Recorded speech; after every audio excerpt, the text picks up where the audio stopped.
Hello. अब हम लोग एंथोसाइनिन्स के बारे में बात करेंगे और एंथोसाइनिन्स की डेफिनेशन में हम क्या देख रहे हैं। सबसे पहले बात कि ये ग्रुप हैं किसका, ग्लाइकोसिडिक पिगमेंट्स का। तो ग्लाइकोसिडिक लिंकेज जो हैं आप लोग पढ़े थे कार्बोहाइड्रेट्स में, जिसमें कि बेसिकली क्या होता था, जैसे कि अगर हमें किसी एक, मान लीजिए मैं ग्लूकोज के संदर्भ में बात करूं, तो वो कुछ इस तरह के हेमी एसिटल जैसा सिस्टम होता है। ग्लूकोज की हम बात करें जिसमें ये जो है एक OH फ्री होता है। इसी OH को में अगर हम ये दूसरे ग्लूकोज के साथ या किसी कार्बोहाइड्रेट एंटिटी के साथ अपना एक ईथरिक लिंकेज बना ले, तो उसको हम लोग ग्लाइकोसिडिक लिंकेज बोलते हैं। और ग्लाइकोसिडिक लिंकेज बोलेंगे और बेसिकली वो ईथर लिंकेज ही है। तो आ, ये एंथोसाइनिन्स के केस में भी ये ग्लाइकोसिडिक पिगमेंट्स हैं। इसको अभी हम लोग और आगे देखेंगे क्या इसका क्लियर मतलब है। और इनमें खास चीज़ होती है कि ये कलर्ड फॉर्म में होते हैं, वेरियस कलर्ड, रेड, ब्लू और ये सब।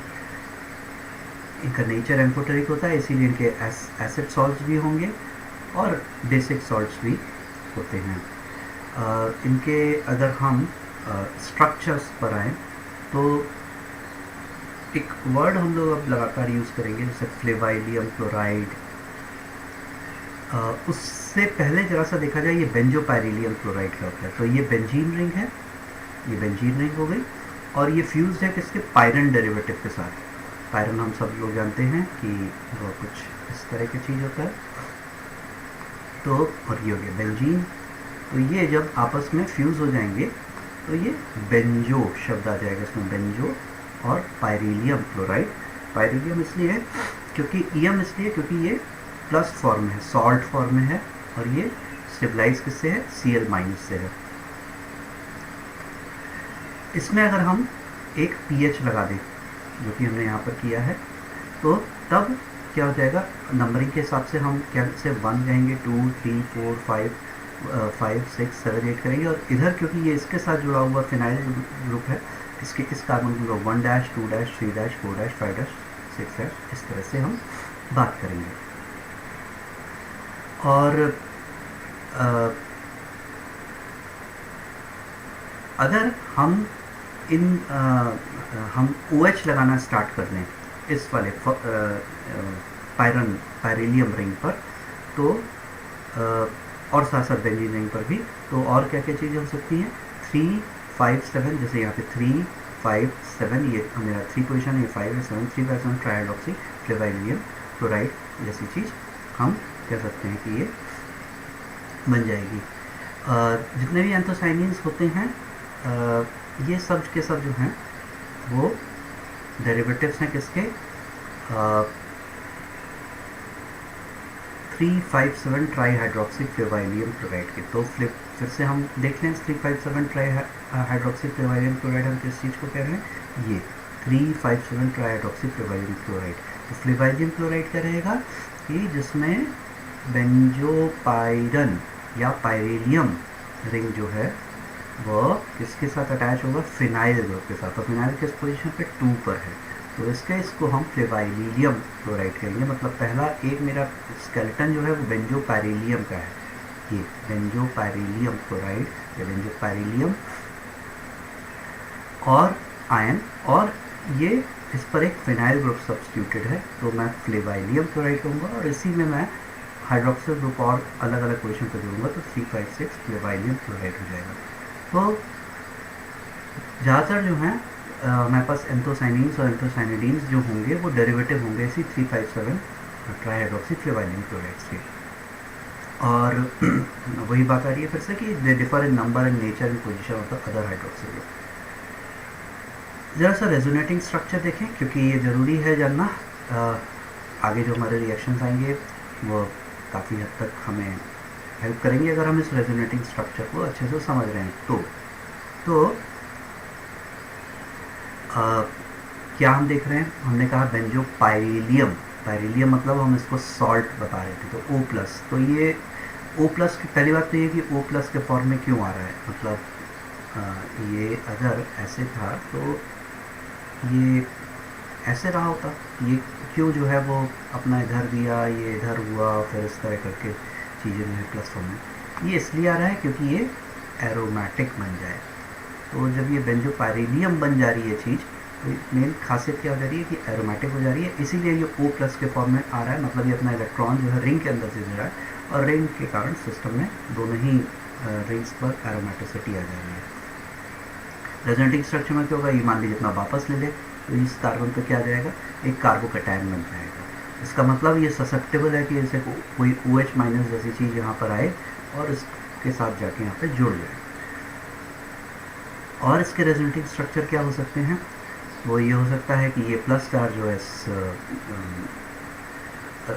के और रेजोनेटिंग हाइब्रिड बना दे ऑर्थो और पैरा पर, तो वही ऑर्थो और पैरा इससे हो सकता है। ठीक इसी तरह ये इधर क्या हो सकता है, ये इधर माइग्रेट करे और तब यहाँ पर प्लस चार्ज जनरेट हो जाए, जो कि हम दिखा रहे हैं इस केस में। ठीक है,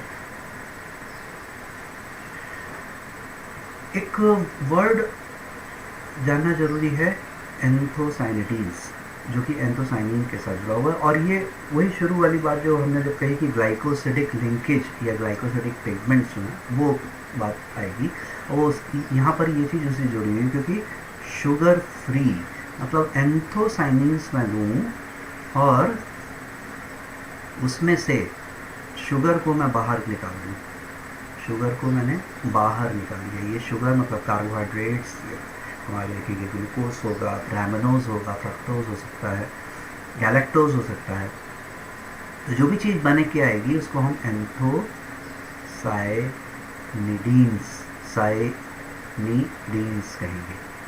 ये चीज़ जानना ज़रूरी है क्योंकि आगे हम अपने एनालिसिस में क्या करेंगे कि एंथोसाइनिन्स के बारे में पता करना, तो एक तरफ तो हम पहले पता कर लेंगे हमारा शुगर कौन सा है, कौन सा, क्या मोनोसैकेराइड है, डाइसैकेराइड है, मोनोसैकेराइड में भी कौन सा है, और उसके बाद हम सारा अपना ध्यान एंथोसाइनिडीन के स्ट्रक्चर को पता करने में लगाएंगे। एक चीज़ अगर देखिए, शुगर इसमें से निकल रहा है तो इससे क्या पता चल रहा है कि यहाँ पर जो है ये आपस में जब जुड़े होंगे तो ग्लाइकोसिडिक लिंकेज रहा होगा। ठीक है, जो कि मैंने शुरू में बात की थी। और जब कभी भी ग्लाइकोसिडिक लिंकेज, वो क्या चीज़ है, वो एक ईथरिक लिंकेज है। तो इसमें अगर आप H+ को के साथ ट्रीटमेंट करेंगे तो क्या होगा, आपको एक एल्कोहल और प्लस उधर भी एक एल्कोहल टाइप में चीज़ मिल सकती है। तो हम क्या करते हैं, जब इसे हीट करते हैं 10% HCl के साथ, तो हमें क्या मिलेगा, एक साइनिडीन मिलेगा। साइनिडीन मतलब यही चीज़ आ गई। ठीक है, जिसको हम ए ग्लाइकोन भी कहेंगे या एंथोसाइनिडीन। ए ग्लाइकोन क्यों, क्योंकि इसमें से शुगर निकल गया, ग्लाइकोन मतलब ग्लूकोज निकल गया, और साथ में 2 मॉलिक्यूल ऑफ ग्लूकोज मिलेगा। ये शुगर की जो हम बात कर रहे थे, 2 molecule. Common sugars are found in anthocyanins are glucose, galactose and rhamnose. तो फिर से वही बात, एंथोसाइनिन्स में हमने H+ मतलब एसिड के साथ ट्रीटमेंट किया, तो मैं एंथोसाइनिडीन्स प्लस शुगर मॉलिक्यूल मिला, एंथोसाइनिडीन्स प्लस शुगर। और ये यहाँ से आने के लिए हमें क्या चाहिए, एक H+ चाहिए। एक गीजमान साहब रहे, उन्होंने एक टर्म जो है वो दिया, वो क्या था, फ्लेवोन के संदर्भ में एक टर्म दिया, और उस टर्म को जनरल टर्म में फ्लेवोनॉइड कहा जाता है। क्यों, क्योंकि अभी हमें फ्लेवोन भी पढ़ना है। जरा सा देखें फ्लेवोन के स्ट्रक्चर में और फ्लेवाइलियम क्लोराइड मतलब दूसरे शब्दों में एंथोसाइनिडीन्स के स्ट्रक्चर में क्या समानताएं और क्या असमानताएं हैं। what are the commonalities and what is the difference between them. So you can see कि जब हम बेंजोफाइड पाइरिलियम की बात कर रहे हैं तो उसमें क्या चीज़ आ रही है, it is this particular thing, हम ये बात कर रहे हैं प्लस और ये। ठीक है, इस केस में ये सॉल्ट फॉर्म में नहीं जा रहा है, ये आप कह सकते हो ईथर फॉर्म में एग्जिस्ट कर रहा है। But on the other hand अब आपके पास यहाँ पर एक डबल बॉन्ड है, और ये इसके गामा पोजीशन पर, मतलब इनफैक्ट मुझे यहाँ से अल्फ़ा बीटा गामा की बात करूँ तो ये दोनों एक दूसरे के करस्पॉन्डिंग गामा है। तो अगर मैं यहाँ से स्टार्ट करूँ नंबरिंग के संदर्भ में, तो अल्फ़ा बीटा गामा, गामा पर क्या है, कीटोनिक ग्रुप है, मतलब कीटोनिक मतलब ओन हो गया। ठीक है, और ये क्या चीज़ थी, पायरन का ही फॉर्म है, तो पायरन के कारण पायरोन आ गया। ठीक है, और किस पोजीशन पे ये गामा पर है, और बाकी ये क्या चीज़ है, फिनिल बेंजो हम अरे इसको बेंजो पायरोन तो हम कहेंगे क्योंकि ये फ्यूज फॉर्म है, और इसके सेकंड पोजीशन पर फिनाइल है, जैसा कि यहाँ पर हम देख रहे थे हमारे बेंजो पैरिलियम, जिसको कि हम फ्लेवाइलियम क्लोराइड हम कह रहे थे, यहाँ हम फ्लेवाइलियम क्लोराइड कह रहे थे इसको, और यहाँ पर हम इसको फ्लेवोन कह रहे थे। तो फ्लेवोन और इसमें खासियत क्या चीज़ है, अलग अलग क्या चीज़ है, पहला कि फ्लेवोन के केस में O प्लस की जगह क्या होगा, O होगा, फिर आपके पास एक डबल बॉन्ड होगा इस केस में जो कि यहाँ पर है, और तीसरा कीटोनिक ग्रुप होगा। तो इसको हम फ्लेवाइलियम क्लोराइड कहते हैं, फ्लेवाई की बात। तो और फ्लेवोन हम फ्लेवोन कह ही रहे हैं, इसीलिए इन्होंने इसको जो है कॉमन टर्म निकाल दिया जिसको कहा फ्लेवोनॉइड, जिसमें कि एंथोसाइनिडीन्स भी एक तरीके से फ्लेवोनॉइड हुए, और बाकी हमारे फ्लेवोन जो हैं वो तो उस फॉर्म में एग्जिस्ट कर ही रहे हैं, तो हमने उनको उस तरह से नाम दिया ही है। फ्लेवोन को अगर हम और आगे बात करना स्टार्ट करें, जैसा कि हमने फ्लेवाइलियम में को आगे जब हमने बात करी जब हम 357 पे हाइड्रोक्सी ग्रुप की बात करना स्टार्ट कर रहे थे, ऐसे ही अगर हम यहाँ पर 3 पोजीशन पे 1 2 3 पर हाइड्रोक्सी पोजीशन की बात करें, ये बेंजो पायरोन है ही है, ये कौन सा पायरोन है, गामा पायरोन है, क्योंकि अल्फ़ा बीटा गामा, और 2 पर फिनाइल ग्रुप जुड़ी हुई है। इसी को अब हम 3 हाइड्रोक्सी फ्लेवोन कह सकते हैं। क्यों फ्लेवोन, क्योंकि हमने इतने पोर्शन को फ्लेवोन नाम दे ही दिया। तो फ्लेवोन में क्या एक्स्ट्रा चीज़ आ गई, ये 3 पे हाइड्रोक्सी आ गई, और इसी को इन जनरल हम लोग क्या नाम बोलना स्टार्ट कर देंगे, फ्लेवोनॉल। तो फ्लेवोनॉल में क्या होगा, फ्लेवोनॉल में मेन चीज़ जो होगी वो फ्लेवोन प्लस ऑल होगा। ऑल ये जो है मतलब हाइड्रोक्सी ग्रुप होगा। तो और फ्लेवोन क्या चीज़ होगी, फ्लेवोन में हमारे पास ओन होगा, ठीक है, कीटोनिक ग्रुप है। तो और डबल बॉन्ड भी है। अब इसी डबल बॉन्ड को अगर हम सैचुरेट करा दें, इसको हम सैचुरेट करा दें, जो कि हमने यहाँ पर किया है, तो अब क्या हो गया, ये बन गया, ये जो ईन जैसा जो चीज़ थी, ईन से ये किस में कन्वर्ट हो गया, एन में हो गया। तो अब हम इसको नया नाम दे रहे हैं फ्लेवेन। एन जो है इसके लिए आ गया, और एन प्लस ओन, क्योंकि ओन तो ये एग्जिस्ट कर ही रहा है, इससे ये हो गया एनोन।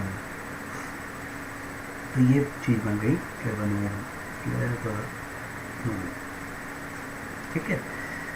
तो क्या क्या हम देख रहे हैं, फ्लेवाइलियम क्लोराइड देख रहे हैं, फ्लेवाइलियम क्लोराइड, ठीक है, उसमें हमने प्लस देखा। उसके बाद हम आ रहे हैं फ्लेवोन पर। फ्लेवोन में क्या चीज़ है कि हमारे पास O है, फिर डबल बॉन्ड O है, और डबल बॉन्ड भी है, और फिर फ्लेवोनॉल की हम बात करना स्टार्ट कर रहे हैं। तो फ्लेवोनॉल में क्या चीज़ हो जाएगी, ये flavone plus all plus hydroxy group हो जाएगी। और एक चीज़ और, अगर इसी को अगर हम सैचुरेट कर देंगे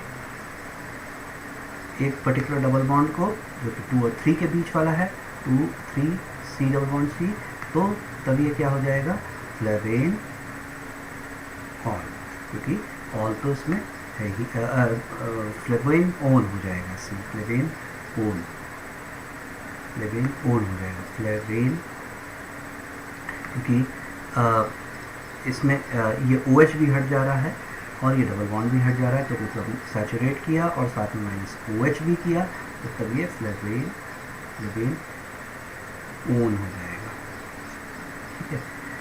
तो क्या क्या टर्म्स हमारे पास मेन आएंगे, फ्लेवोन, फिर फ्लेवेनॉल, फ्लेवोनॉल, और फिर फ्लेवेनॉल। ये 3 टर्म्स हमारे साथ आगे चलेंगे।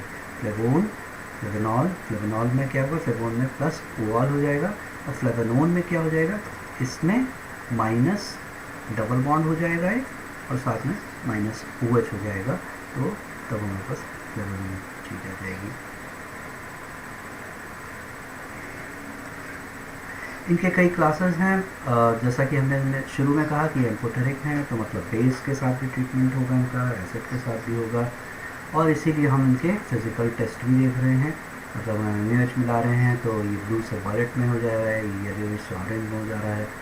फ्लेवोन्स के केस में ये है। तो मैं इस पर फिजिकल टेस्ट को छोड़ते हुए आगे मैं आ रहा हूँ केमिकल रिएक्शंस पर। केमिकली हम कैसे इनके स्ट्रक्चर को इस्टेब्लिश करेंगे। तो सबसे पहले ज़रा एंथोसाइनिन्स की बात करें कि हम जैसे शुरू में हमने देखा, हम एसिड के साथ इसे ट्रीटमेंट कर रहे थे, साइनिन था तो हमें एंथोसाइनिन था, तो एसिड ट्रीटमेंट करते हुए एंथोसाइनिडीन प्लस शुगर मॉलिक्यूल्स मिल रहे थे जो हम पीछे बात कर चुके हैं। अब जैसा कि ये क्या है, ये कार्बोहाइड्रेट है, तो कार्बोहाइड्रेट हम लोग पढ़ते हैं, कार्बोहाइड्रेट का स्ट्रक्चर डिटर्मिनेशन हम पढ़ते हैं, तो उसको हम उन जो मेथड्स बताए गए हैं उनसे हम पता कर लेते हैं एंजाइम्स के थ्रू, और सब उनका क्या स्ट्रक्चरल और स्टीरियोकेमिकल स्ट्रक्चर है, सारी चीज़ें हम पता कर लेते हैं। और बेसिकली ये जो हमारे पास जो शुगर निकल के आता है उनमें बहुत से केसेस में ग्लूकोज, गैलेक्टोज और एमिनोज जैसी चीज़ होती है। अगर दो या उससे अधिक molecules of monosaccharides are obtained from one molecule of anthocyanin, it becomes necessary to know whether these are present as monosaccharide, disaccharide or trisaccharides in anthocyanin. For this, anthocyanin is first methylated and then hydrolyzed with suitable enzyme to be methylated intact sugar. तो अगर हमारे पास दो से अधिक हैं, अगर हमारे पास एक या दो या उससे और अधिक मोनोसेक्राइड्स हमें मिल रहे हैं, तो हमें ये पता करना पड़ेगा कि वो किस फॉर्म में है, मोनोसेक्राइड है, डाइसेक्राइड है। तो अभी हम आगे देखेंगे हम करेंगे क्या, क्योंकि हम क्या एक चीज़ देख रहे हैं अपने, चाहे वो फ्लेवोन हो, चाहे वो फ्लेवाइलियम क्लोराइड हो, उसमें हम क्या देख रहे हैं कि हाइड्रोक्सिल ग्रुप को हम लोग बेंजोपाइरिलियम जो हमारे पास रिंग है उसमें अटैच करें। दूसरे शब्दों में फिनॉलिक कैरेक्टरिस्टिक्स आ जा रही है। ये फिनॉलिक कैरेक्टरिस्टिक्स से मेरा मतलब, आप देखो इस केस में जैसे ये OH, ये OH जब हमने कहा OH लगा दो, OH लगा दो, तो अब ये क्या बन गए, ये फिनॉलिक, ये फिनॉल के अब टेस्ट देने स्टार्ट कर देंगे। ठीक है, तो ये फिनॉलिक कैरेक्टरिस्टिक इनके अंदर आ रही है। तो इसमें हम कर सकते हैं, मान लीजिए यहाँ पर G जुड़ा हुआ है, यहाँ पर G जुड़ा हुआ है, हम जानना चाह रहे हैं कि किस फॉर्म में जो हैं वो चीज़ें हैं, तो हम ये कर सकते हैं। जो भी मेरे पास OH शुरुआत में फ्री है मैं उसको प्रोटेक्ट कर दूँ OCH3 से, हाइड्रोलाइज करा दूँ, तो वो OCH3 हो सकता है कि ना हाइड्रोलाइज हो। हम आगे देखते हैं अभी इन सारी चीज़ों के। सेम चीज़ हम फ्लेवोन्स के संदर्भ में भी देखिए, फ्लेवोन फ्लेवोनॉल पे आ जाइए, तो यहाँ पर हमारा ये फिनॉलिक ग्रुप आ गया, फ्लेवोनॉल में फिनॉलिक कैरेक्टरिस्टिक्स रहेंगी और फ्लेवोनोन में कोई भी OH नहीं है। ये कुछ एंथोसाइनिन्स और उनके करस्पॉन्डिंग एंथोसाइनिडीन्स हैं। तो जैसे साइनिन क्लोराइड में अब यहाँ पर क्या आ रहा है, पेंटा 3,3-4-5,7 पेंटा हाइड्रोक्सी फ्लेवाइलिन क्लोराइड। तो हम लोग नाम इनके वो तो जान ही चुके हैं। जैसे कि अगर मैं यहाँ पर बात करना स्टार्ट करूँ तो हम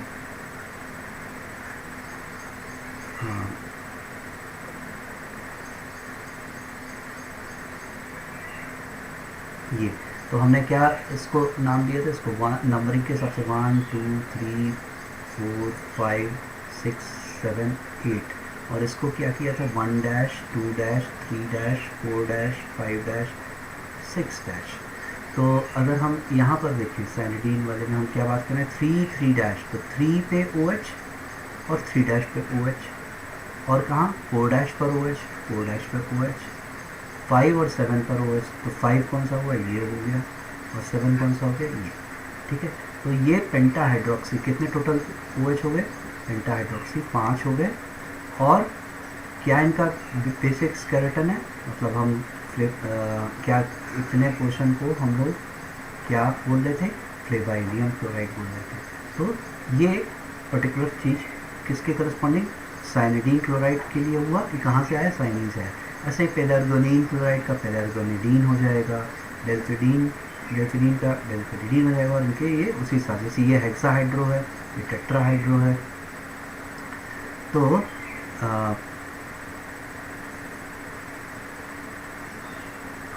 तो ये जैसे हम देख रहे हैं ये हेक्साहाइड्रो है, ये टेट्रा है, ये पेंटा है, ये टेट्रा है। मैल्वीन की हम बात करें, ये भी टेट्रा है। और इस केस में ट्राई मिथॉक्सी फ्लेवाइलिन, तो जो हमारे पास हाइड्रोक्सी हैं वो उनकी जगह मिथॉक्सी है। अब हम आ रहे हैं जैसा कि हम एंथोसाइनिडीन पहले करें। एंथोसाइनिडीन हमें कैसे मिला? एंथोसाइनिडीन हमारे पास एंथोसाइनिन है जिसको कि हम हाइड्रोलाइज करा रहे हैं, किससे? एसिड से। और उसके बाद क्या हो रहा है? उसके बाद हमें एंथोसाइनिडीन मिल रहा है और साथ में शुगर मोलिक्यूल्स मिल रहे हैं। तो जैसा मैंने कहा कि पहले हम शुगर मोलिक्यूल्स को पता कर लेते हैं, क्या चीज़ें पता चल गई। उसके नेक्स्ट चीज़ हम क्या करेंगे? एंथोसाइनिडीन्स के स्ट्रक्चर को हम पता करेंगे। तो पहली चीज़ मॉलिक्यूलर फॉर्मूला, वो तो हम लोग पता कर ही लेंगे, जो नॉर्मली हमें CHN मेथड से जो हमें पता करना होता है, और भी जो मेथड्स हमारे पास होते हैं उनसे मॉलिक्यूलर फॉर्मूला पता कर लिया। कितने हाइड्रोक्सिल ग्रुप हैं वो भी हम पता कर सकते हैं, हम एसिटाइलेशन करा लें, कितने हमारे पास एस्टर ग्रुप बन रहे हैं। अगर हमारे पास OCH3 ग्रुप है तो आपने एल्कलॉइड्स के चैप्टर में पढ़ाई है, हर्शमेयर मेथड, जीजल मेथड। मतलब हर्शमेयर में NHCH3 के लिए होता था, OCH3 के लिए जीजल मेथड होता था। अब हम एंथोसाइनिडीन को ले रहे हैं और आगे की बात स्टार्ट कर रहे हैं। और ये एक मैंने साइनिडीन क्लोराइड को ले रखा है। साइनिडीन क्लोराइड हम क्या देख रहे हैं कि 3 और 5 और 7 पर क्या है? ट्राईहाइड्रोक्सी, और साथ साथ क्या है? 3' और 4' पर भी हाइड्रोक्सी। तो हम इसको क्या बोल सकते हैं? पेंटा हाइड्रोक्सी। और इनकी अलग अलग पोजीशन पर जो भी चीज़ें 3, 3', 4', 5, 7 पेंटा हाइड्रोक्सी फ्लेवाइलियम क्लोराइड हम कह सकते हैं। अब जरा सा मैं इसी स्ट्रक्चर को ऐसे लिखने जा रहा हूँ।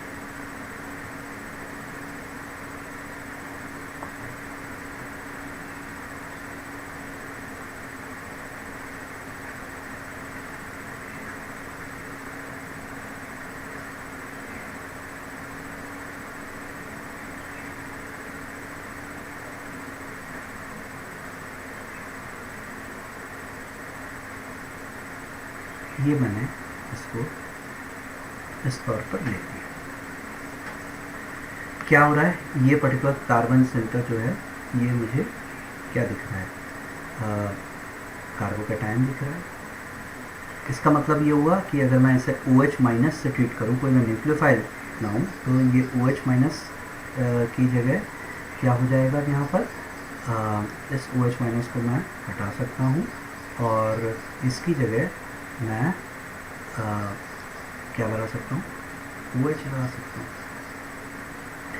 अब OH- एक और मॉलिक्यूल को मैं ला रहा हूँ, ठीक है? तो वो क्या करेगा? ये OH- चला, यहाँ पर आया। अब क्या हो जाएगा?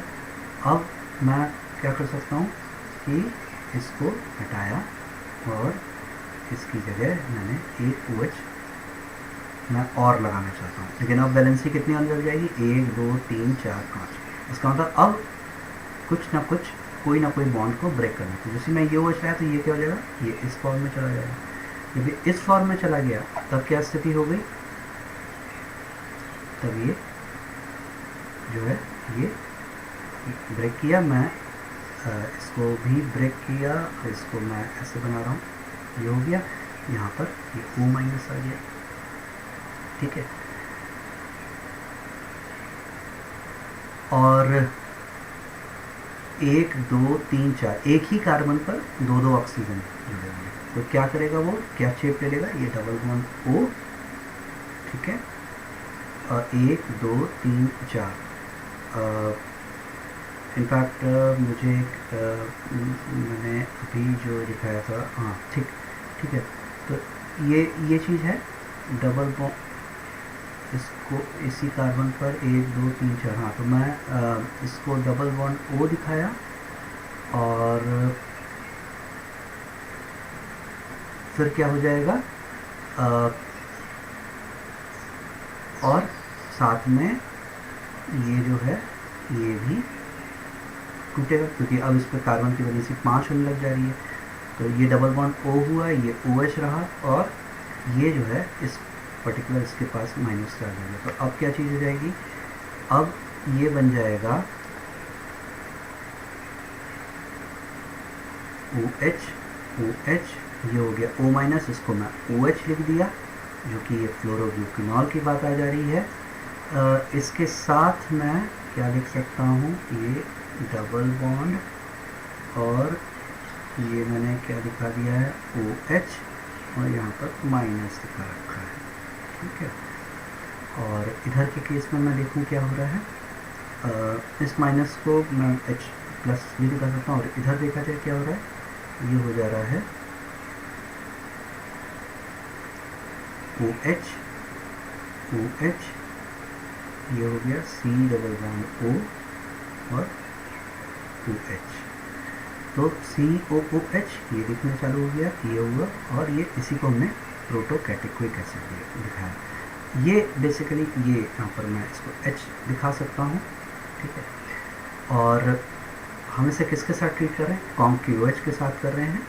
तो ये CONQ-OH फर्दर क्या और कराएगा, ये इसको मैंने लिखा है, ये और इस अब ये किस फॉर्म में है, ये इनॉलिक फॉर्म आ गई, एक ही कार्बन पे डबल बॉन्ड हो, और इसको तो इसको मैं और किस तरह से लिख सकता हूँ, जिसमें कि वापस मेरा कीटो फॉर्म आ जाए। तो मैं ये किया, ये इसको इधर किया, तो तब क्या चीज़ बन जाएगी, ये हो जाएगा OH, OH, OH, ये हो गया, ये यहाँ पर H आ गया, ये C रहा, ये H रहा, और ये हो गया आपका डबल बॉन्ड। तो ये CHO हो गया। तो कहने का मतलब ये CH2 CHO हो गया, जो कि फर्दर, क्योंकि QH के साथ हम इसे CONQ-OH के साथ कर रहे हैं, ये फर्दर यहाँ ब्रेक करेगा, इस CHO फॉर्म में आएगा, और ये फर्दर जो है डीजेनरेट करते हुए इस फॉर्म में फ्लोरोब्यूकिनॉल के फॉर्म में आ जाएगा। सारी मेन चीज़ जो बताने की है वो ये कि जब भी हम CONQ-OH के साथ ब्रेक करेंगे तो ये रिंग जो है पूरी तरह से डिसोसिएट करेगा, और इस फॉर्म में डिसोसिएट करेगा। ये वाला पोर्शन COH बना देगा, और इधर में क्या हो जाएगा, आपके पास ये कुछ इस तरह की चीज़ आ जाएगी, ये OH, OH, और इधर से ये OH, और ये ऑक्सीजन इस वाले के पास आ गया, इससे आपको फ्लोरोब्यूकिनॉल आ गया, और इधर का पोर्शन जो ब्रेक किया ये प्रोटोकैटेकोइक एसिड के फॉर्म में आ जाएगा। तो this method can be use successfully for the degradation of cyanidin, pelargonidin and delphinidin chloride, but it can not be use for anthocyanidins containing methoxy group. क्यों दिक्कत है मिथॉक्सी वाले ग्रुप के संदर्भ में,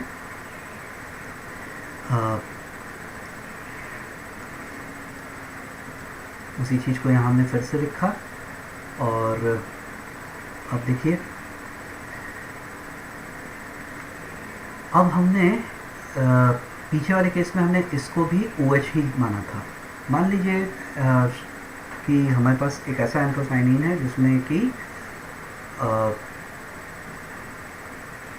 शुगर मॉलिक्यूल्स तो जुड़े ही जुड़े हैं, OG हैं, वो तो हाइड्रोलाइज होकर OH फॉर्म में आ ही गए, मतलब।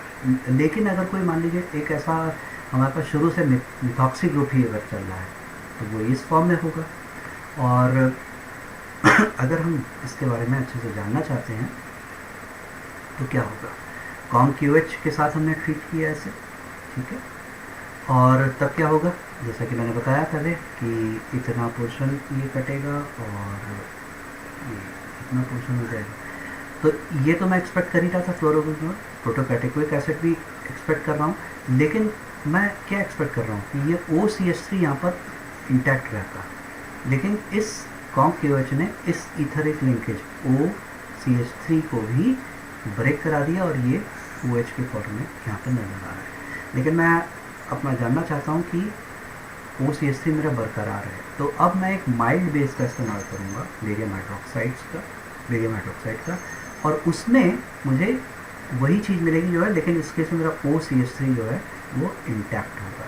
तो हम सच केसेस में क्या करेंगे, treated with 9 to 10% of barium hydroxide और NaOH in presence of hydrogen. Under this condition OCH3 in presence of hydrogen remains intact with quinonoid chloride. और अब जो प्रॉब्लम बची है वो ये ही assign position of sugar residue. तो साइनिन जो है वो क्या है, साइनिन में मेरे पास ग्लूकोज जुड़ा हुआ है, क्योंकि अगर मैं उसी को -G कर दे रहा हूँ तो मेरे पास जो है वो तब साइनेडीन बन जा रहा है। अगर मैं इसमें से G को माइनस कर दूँ तो क्या हो जाएगा, फिर ये साइनेडीन हो जाएगा। ठीक है, तो अब हम ये जानना चाहते हैं कि ये G जो है साइनिन में किधर जुड़े हुए हैं। तो उसके लिए हम क्या कर रहे हैं, they are methylated hydrolyzed with 10% HCl to remove sugar residue and so form anthocyanidin is treated with barium hydroxide। ये हम अभी ऊपर बात जो कर रहे हैं। The position of the free OH group indicates the point of attachment of sugar residue। Example cyanidin gives the following। मान लीजिए ये एक साइनिन क्लोराइड है, हमने क्या किया कि हम ये पता करना चाहते हैं कि ये G कहाँ पर जुड़ा हुआ है। ठीक है, तो इस साइनिन क्लोराइड में ये OH फ्री है, ये OH फ्री है, ये OH फ्री है। हम जानते हैं कि जब हम इसे HCl के साथ ट्रीट करेंगे तो क्या होगा, ये OG किस में कन्वर्ट हो जाएगा, OH में कन्वर्ट हो जाएगा, और ये भी OH में कन्वर्ट हो जाएगा। और तब हमारे पास कुछ इस तरह का स्ट्रक्चर आना चाहिए, मतलब ये OCH3 एक सेकेंड को तब भूल जाइए। और तब हम नहीं जान पाएंगे कि ये G जो है किस पोजीशन पर जुड़े हुए थे। ये G OH, ये G इसमें कौन से वाले OH जो हैं, कितने 5 OH हैं, इनमें से कौन सा OG के तौर पर दो थे, कौन से 5 OH में से जो 2 OG हमें मिलते हैं वो कौन से थे, ये हमें नहीं पता चलेगा। इसके लिए हम क्या कर रहे हैं, पहले से ही जितने फ्री OH हैं उसको हम प्रोटेक्ट कर ले रहे हैं। तो प्रोटेक्ट हम डाइमेथिल सल्फाइड के साथ Me2SO4 के साथ हम इसे क्या कर रहे हैं, प्रोटेक्ट कर रहे हैं। तो क्या हो जाएगा, ये OH जो है सारे के सारे किसमें करना, जो फ्री OH थे, ये था, ये था, ये था, ये सारे के सारे अब आप देख लो क्या हो गए, ये प्रोटेक्ट हो गए। अब नेक्स्ट स्ट्रैटेजी हम वही कर रहे हैं, HCl के साथ ट्रीट किया तो क्या हो जाएगा, तब HCl के साथ ट्रीट करने पे क्या चीज़ मिलेगी, आपका ये OG जो है ये OH में कन्वर्ट हो जाएंगे, क्योंकि हम शुरू में ही देख रहे हैं साइनेडीन्स हमें मिल रहे थे साइनिन से। तो ये अब देखो आप OH आ गया और ये OH है, लेकिन ये जो है ये एज सच इंटैक्ट है। ठीक है, और अब की बार हम इसे NaOH नहीं बेरियम हाइड्रोक्साइड के साथ ट्रीट करेंगे तो क्या होगा, ये एज सच इंटैक्ट रहेंगे। तो ये इंटैक्ट रहेंगे, लेकिन जो फ्री OH जो निकल के आएगा वो हमें हिंट देगा कि वहाँ पर OG प्रेजेंट रहा होगा।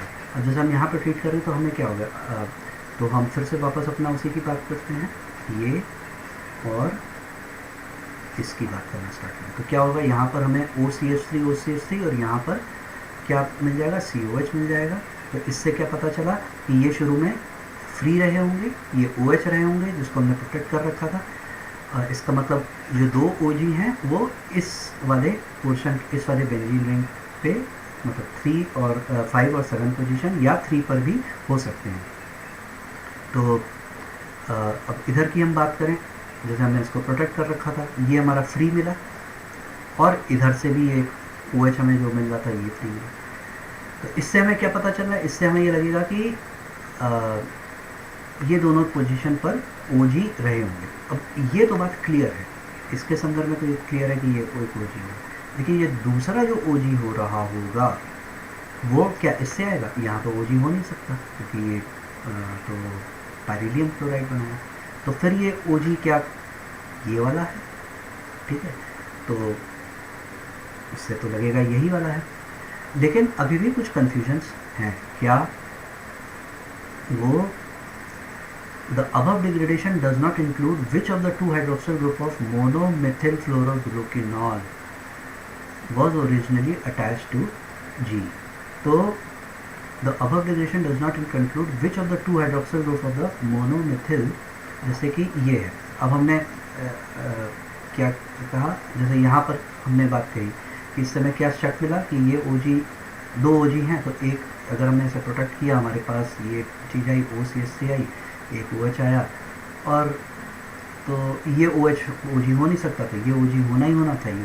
लेकिन अगर ये ये उल्टे होते, मान लीजिए ये OCH3 यहाँ और ये OH, मान लीजिए इस स्ट्रक्चर को सैनिलीन क्लोराइड को अगर हम OG ये करते हैं, इसको OH करेंगे, तो अब हमें चीज़ें अब हमारे लिए दिक्कत होनी चालू हो रही हैं कि क्योंकि दोनों ही केस में हमें मिलेगा यही। क्यों?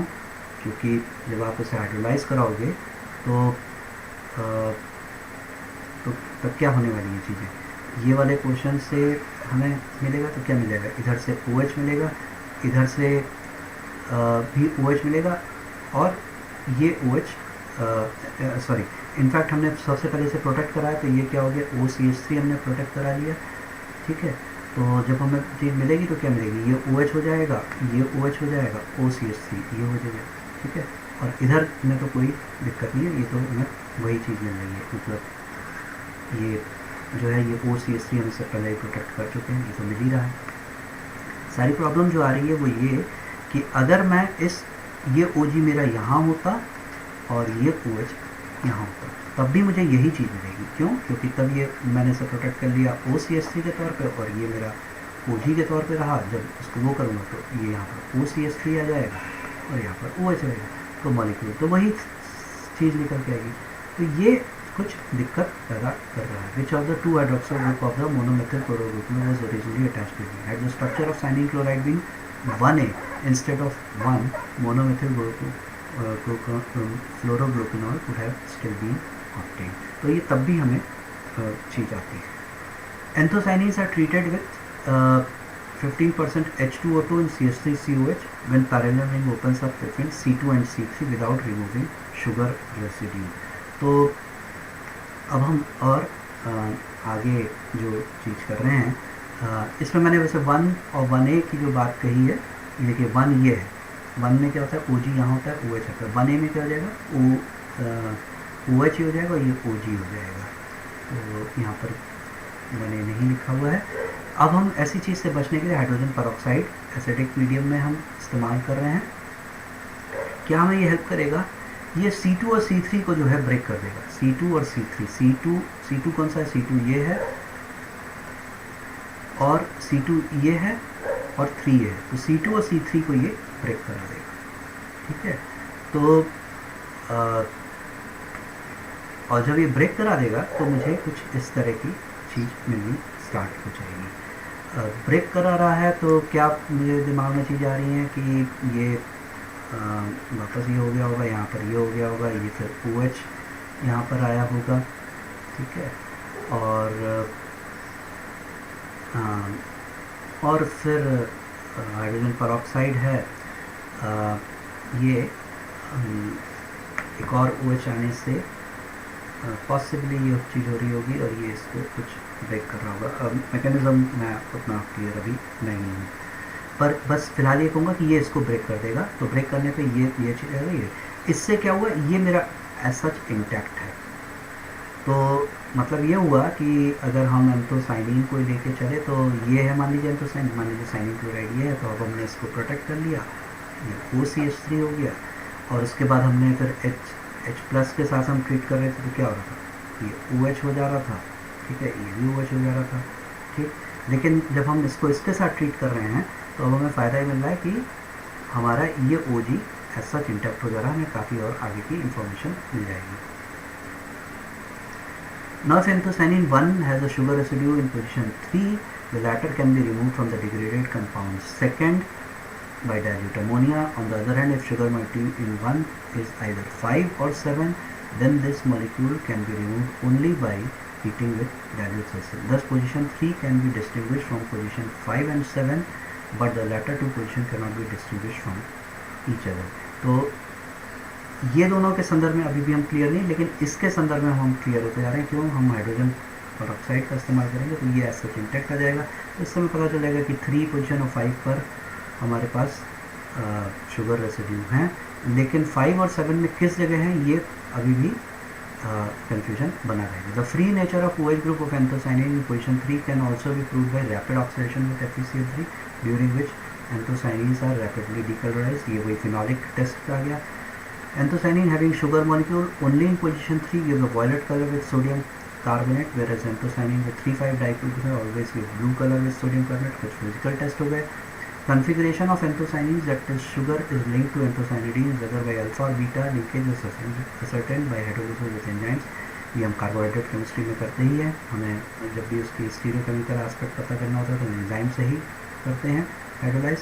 और position of sugar residue are further confirmed by synthesis of individual anthocyanins. Generally it is found that sugar moiety is linked either at position 3 or 3 and 5. The linkage is usually beta.